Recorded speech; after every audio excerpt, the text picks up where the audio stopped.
खबर शामिल करते हैं मेलसी से मोहम्मद मुख्तार सोलंकी की इस रिपोर्ट में।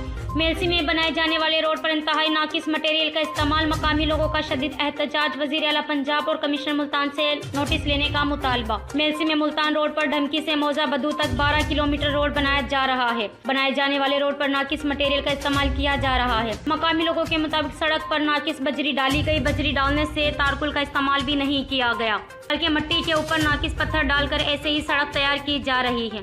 सड़क की बीस पर रोलर का सही इस्तेमाल भी नहीं किया गया।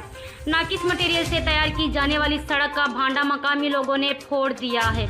सड़क पर इंतहाई नाकिस मटेरियल का इस्तेमाल करके मुबैना तौर पर कौमी खजानों को भी करोड़ों रुपए का नुकसान पहुंच रहा है। ज़राए के मुताबिक असल ठेकेदार अहद नामी शख्स है जो गवर्नमेंट से ठेका ज्यादा पैसों में लेकर आगे छोटे ठेकेदारों से काम लेता है। इसके बायस खदशा है कि सड़क जल्द ही टूट फूट का शिकार हो जाएगी। अवामी और समाजी हलकों ने वजीर आला पंजाब और कमिश्नर मुल्तान और डिप्टी कमिश्नर विहाड़ी से फौरी नोटिस लेने का मुतालबा किया है।